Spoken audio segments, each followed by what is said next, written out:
Live from Fargo and serving you on TV, online, and on the go. This is Valley News Live at 5. We are continuing to follow some breaking news for you out of Mandan, North Dakota, where several bodies were found early this morning inside a business. The discovery took place at RJR Maintenance and Management, a property management company. It's in a business district about 100 yards back from a busy main road in Mandan known as the Strip. We're going to go live now to a press conference in Mandan with authorities giving more details.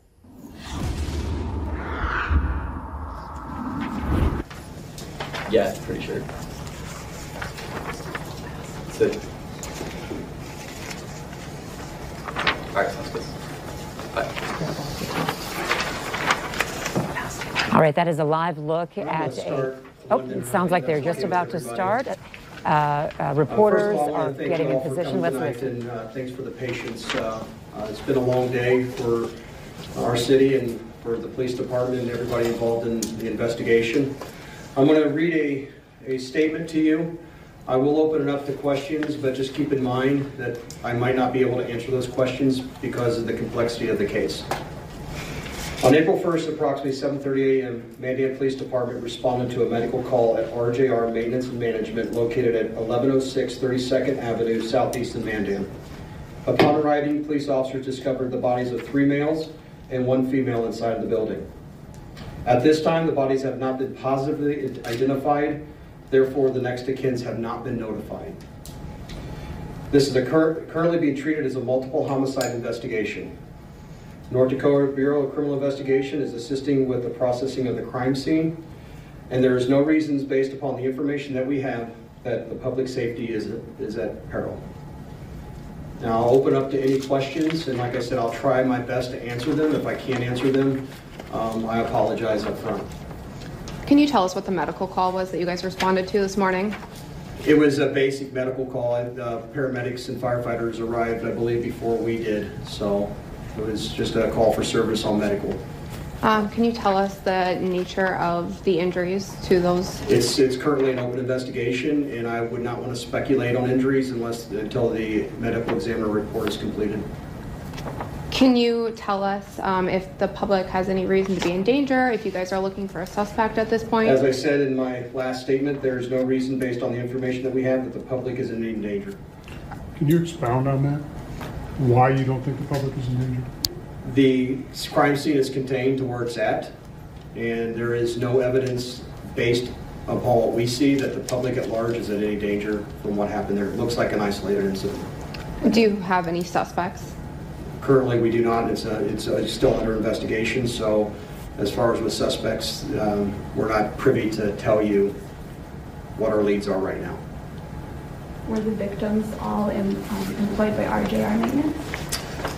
Right now, we're still trying to identify them all. So, it would be not appropriate for me to speculate that at this time. As soon as we get more information and we're able to notify next of kin and everything else, we'll be glad to release that information. Were the victims all found together in one area? That's pertinent information to the criminal investigation, and I'm not going to release that information. Were there people in the building working at the time this morning about 7:30? That's still part of the investigation. So as soon as this investigation, like I said, this investigation is underway. A lot of the information you're going to ask me, I cannot answer.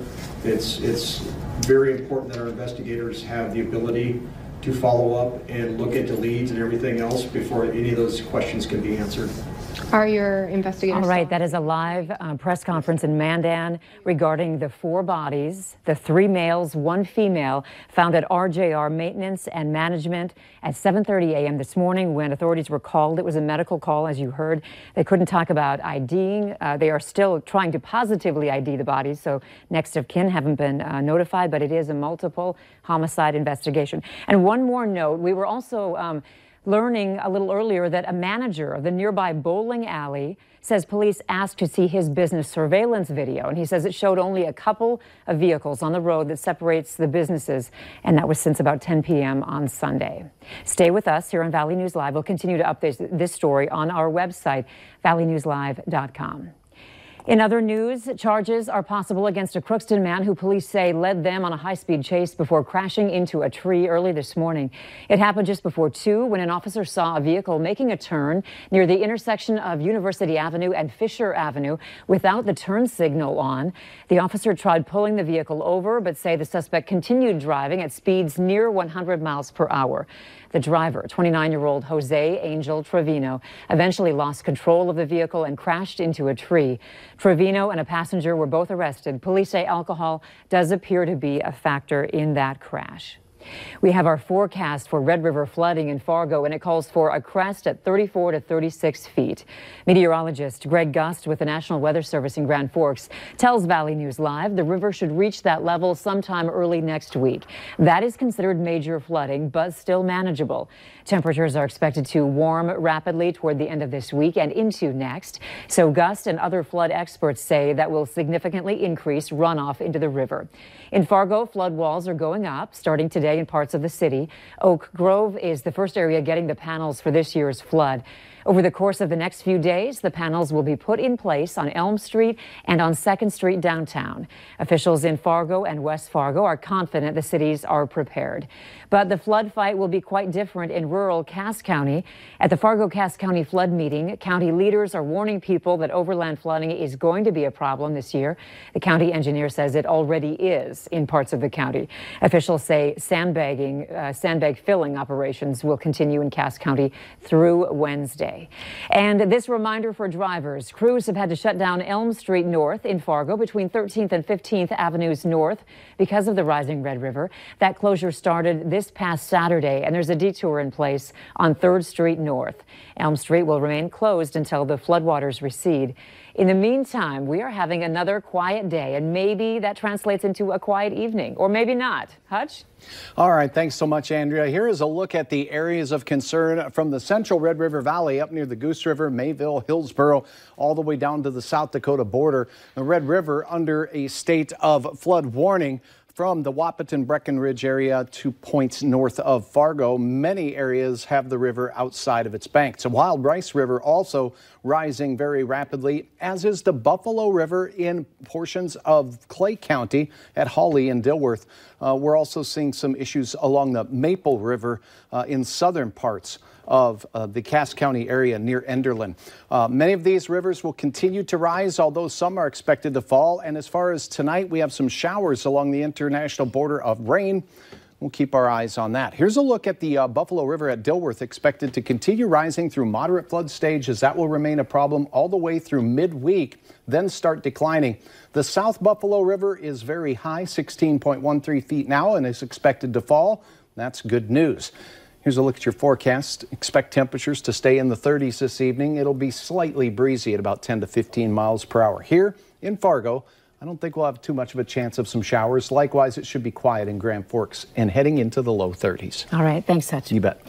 The body of a University of South Carolina student was found in a field Saturday evening after the woman got into a vehicle she thought was her ride home on Friday night. Police say 21-year-old Samantha Josephson called an Uber after being separated from her friends and was waiting outside the bar. Her body was found the next day by turkey hunters in a wooded area more than 60 miles away. Valley News Team's crime and safety reporter Bailey Hurley talked with local college students and law enforcement today to find out how you can stay vigilant when using ride-sharing services.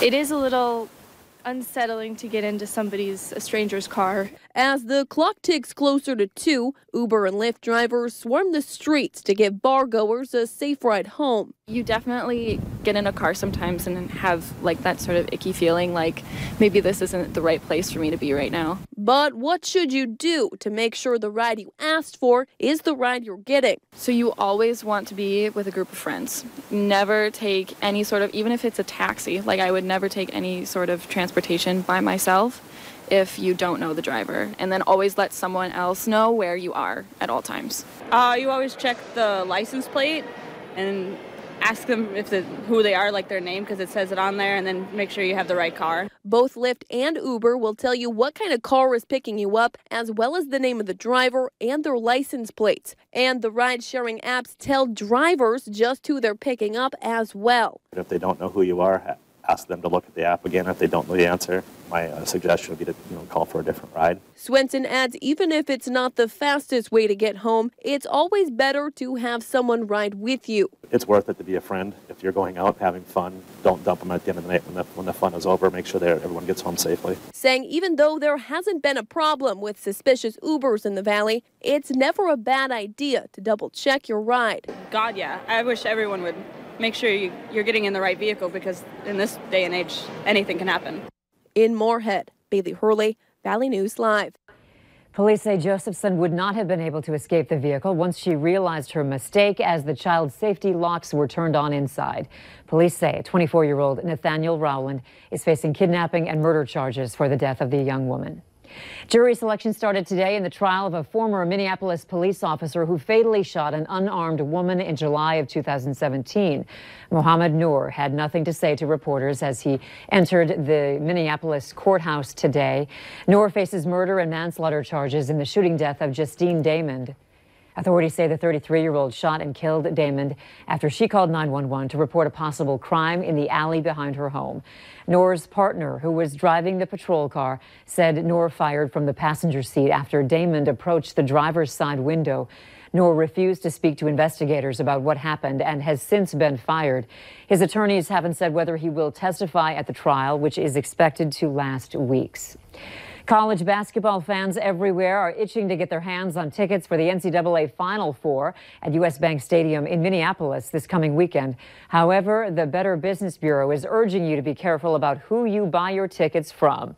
With tickets to the games selling for anywhere from $165 all the way up to $31,000 through the NCAA's ticket vendor, scammers are lurking and looking for their chance to pounce. Some tips you can follow to be safe include purchasing from the venue whenever possible.